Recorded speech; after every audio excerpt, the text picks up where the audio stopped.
Hello everyone, E Study Point Hindi YouTube channel में आप सभी का स्वागत है। इस वीडियो में हम समय और काम के कठिन से कठिन सवालों को आसानी से हल करेंगे। टाइम्स एंड वर्क से लगभग सभी कॉम्पिटिटिव एग्जाम में क्वेश्चन बनते हैं। तो सबसे पहला क्वेश्चन मैंने लिया है, ए, बी तथा सी अलग अलग किसी काम को क्रमशः 30, 20 और 15 दिनों में पूरा करते हैं। पहले दिन ए, दूसरा दिन बी तथा तीसरे दिन सी करता है। पुनः चौथा दिन ए तथा उसी प्रकार आगे चलता है। काम समाप्त होने में कुल कितना समय लगेगा? ऑप्शन में दिया हुआ है 20 दिन, 18 दिन, 60 दिन और 20 सही 1/4 दिन। इस सवाल को हम बिल्कुल आसान तरीके से हल करने वाले हैं। तो चलिए शुरू करते हैं। क्वेश्चन में हमें ए, बी तथा सी के अलग अलग कार्य क्षमताएं दी हुई हैं। ए का कार्य क्षमता है 30 दिन, बी का कार्य क्षमता है 20 दिन और सी का कार्य क्षमता है 15 दिन। लेकिन उस काम को तीनों अलग अलग करते हैं। पहले दिन ए करता है, दूसरे दिन बी करता है और तीसरे दिन सी करता है। तो हम टोटल 3 दिन का काम निकाल लेते हैं। तो यहाँ पर क्या हो जाएगा? 3 दिन का काम। तीनों को हम जोड़ देंगे तो यहाँ पर हो जाएगा 1/30 प्लस 1/20 प्लस 1/15। इसे हम हल कर लेंगे तो इनका एलसीएम हो जाएगा 60। 60 में 30 का भाग करेंगे तो 2 बार में जाएगा। इसी तरह 60 में 20 का भाग देंगे तो 3 बार में चला जाएगा और 60 में 15 का भाग करेंगे तो 15 चौके 60।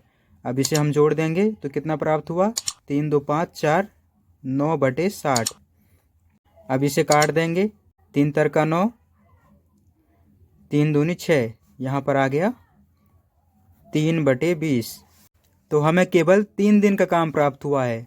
तो यहाँ पर लिख लेते हैं 3 दिन का काम 3/20 भाग। इसे हम कह सकते हैं 3 दिन में ए, बी, सी ने उस काम का 3/20 भाग को किया है। अब इसी तरह चौथे दिन से कौन काम करेगा? ए करेगा और उसी प्रकार काम आगे चलता रहता है। 5वें दिन कौन करेगा? बी करेगा और छठे दिन सी करेगा। लेकिन हम एक एक करके सभी दिन का काम निकालेंगे तो प्रोसेस बहुत लंबा चला जाएगा। क्यों ना हम आसान तरीके से सभी दिन का निकाल लें। तो इसके लिए केवल आपको इतना काम करना पड़ेगा। यहाँ पर जो 3/20 आया है इसमें आप भाग कर देंगे। तो यहाँ पर इसका भाग हम यहाँ पर कर देते हैं 3/20। इसका भाग करेंगे तो ये 3 6 18, मतलब यहाँ पर कितना बच गया? 2। हमें यहाँ पर 6 प्राप्त हो गया। इसका मतलब यह हुआ कि हर व्यक्ति को एक काम करने में लगभग 6 दिन लगेंगे। अभी सिर्फ हमने लगभग में निकाला है। तो इसके बाद क्या काम करेंगे? दोनों जगह 6 का गुणा कर देंगे तो यहाँ पर हो जाएगा 3 गुणा 6 और यहाँ पर हो जाएगा 3 गुणा 6/20। अब इसे हल करेंगे तो ये 18 दिन यहाँ पर आ गया। 18 दिन में कितना काम हो गया? 18/20 भाग उस एक काम का। जब भी इस तरीके के क्वेश्चन को हल करें तो आपको केवल यहाँ से डिवाइड करना है और जो संख्या प्राप्त होगी उससे दोनों जगह गुणा कर देना है। तो हमें लगभग में पता लग जाएगा कि वह काम जो है कितने दिनों में समाप्त हो सकती है। अगर आप एक एक करके निकालेंगे तो प्रोसेस लंबा चला जाएगा, जिससे टाइम की बर्बादी होगी। अब इसके बाद क्या करेंगे? हमें टोटल दिन कितने प्राप्त हो गए? 18 दिन। और काम कितना समाप्त हुआ है? 18/20 भाग। लेकिन हमारे पास काम कितना बचा हुआ है? 1। तो एक काम में से 18/20 भाग को घटा देंगे तो हमें प्राप्त हो जाएगा 20 और यहाँ पर हो जाएगा 20 - 18 तो यहाँ हो जाएगा 2। इसका मतलब यह हुआ 1/10 भाग अभी भी बचा हुआ है। तो 18 दिन ए, बी, सी ने काम कर लिया है। तो 19वें दिन कौन काम करेगा? ए करेगा। यहाँ पर 19वें दिन का काम निकालेंगे जो कि ए कर रहा है और ए का कार्य क्षमता है 1/30। तो 1/10 में 1/30 को घटा देंगे तो हमें कितना प्राप्त हो जाएगा? एलसीएम 30 आ जाएगा। यहाँ पर हो जाएगा 3 - 1 मतलब 2/30। तो यहाँ पर मिल गया 1/15 भाग। ये जो काम किया है ये 19वें दिन ए ने किया है। अब इसके बाद 1/15 भाग को कौन करेगा? बी करेगा। कितने दिन में? 20वें दिन में। तो यहाँ पर बी की कार्य क्षमता दिया हुआ है 1/20, तो 1/15 में 1/20 भाग घटा देंगे तो यहाँ पर प्राप्त हो जाएगा 60।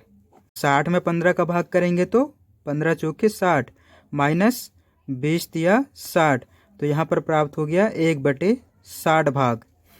अब 1/60 भाग बचा हुआ है। अब 1/60 भाग को कौन करेगा? सी करेगा। तो इसे हम यहाँ पर लिख लेते हैं। यहाँ पर हो जाएगा 1/60 और सी की कार्य क्षमता है 15, तो 15 का हम गुणा कर देंगे। अब इसे काटेंगे तो यहाँ पर हो जाएगा 15 चौके 60, मतलब 1/4 भाग। हमने स्टार्टिंग में कितने दिन प्राप्त किए थे? 18 दिन। 18 ये हो गया और ये 19 दिन और ये 20 दिन, मतलब हम यहाँ पर 2 दिन जोड़ देंगे। यहाँ पर हो जाएगा 20 और लास्ट में कितना भाग बचा हुआ था? 1/4 भाग, तो इसे हम यहाँ पर जोड़ देंगे 1/4। अब इसे हम 20 से ही 1/4 लिख देंगे। 20 धन 1/4 लिखें या फिर 20 से ही 1/4 लिखें, दोनों का मतलब एक ही है। तो इस क्वेश्चन का आंसर हमें प्राप्त हो गया 20 से ही 1/4। अब इसके बाद ऑप्शन में देखते हैं। ऑप्शन में दिया हुआ है डी नंबर 20 से ही 1/4, तो यही इस क्वेश्चन का आंसर हो जाएगा। अब इसके बाद इसी का दूसरा क्वेश्चन है। ए और बी अलग अलग कोई काम क्रमशः 36 और 48 घंटों में पूरा कर सकते हैं। पहले घंटे ए, दूसरे घंटे बी, पुनः तीसरे घंटे ए तथा इसी प्रकार काम आगे चलता है। संपूर्ण काम कितने घंटों में समाप्त होगा? इसका ऑप्शन में दिया हुआ है 48, 41, 42, 45। इस क्वेश्चन को भी हम पिछले सवाल की तरह बिल्कुल आसानी से हल करेंगे। यहाँ पर हम लिख लेते हैं ए और बी के कार्य क्षमताओं को। ए की कार्य क्षमता है 36 घंटे और बी की कार्य क्षमता है 48 घंटे। कितने काम को करने के लिए? एक काम को। तो इस एक काम को पहले घंटे कौन काम करता है? ए, और दूसरे घंटे बी, तो केवल हम 2 घंटे का काम निकाल लेते हैं। तो यहाँ पर हो जाएगा 1/36 प्लस 1/48। इनका हम एलसीएम लेंगे तो इनका एलसीएम आ जाएगा 144 और 144 में हम 36 का भाग करेंगे तो 4 बार में जाएगा और इसी तरह 144 में 48 का भाग करेंगे तो 3 बार में जाएगा। हमें यहाँ प्राप्त हो गया 7/144। लेकिन अभी तो केवल हमने 2 घंटे का काम प्राप्त किया है पूरे एक काम में से, वो कितना प्राप्त हुआ है? 7/144। अब इसके बाद तीसरे घंटे में कौन काम करेगा? ए करेगा, और चौथे घंटे में कौन काम करेगा? बी करेगा। तो इसी तरीके से काम आगे चलता रहता है।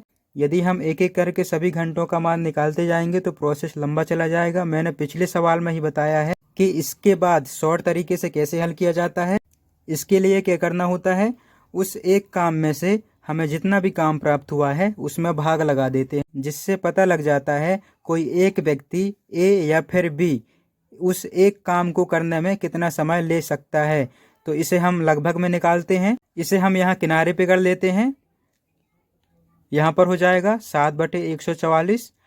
तो इसे हम काटेंगे तो 7 दूनी 14, लगभग 20 बार में कट जाएगा। इसका मतलब यह हुआ कि एक व्यक्ति जो है उस काम को 20 घंटे में लगभग कर सकता है। इसके लिए दोनों जगह पर 20 का गुणा कर देंगे तो यहाँ हमें प्राप्त हो जाएगा 20 गुणा 2 बराबर 7 गुणा 20/144। हमें यहाँ पर प्राप्त हो गया 40 बराबर 140/144।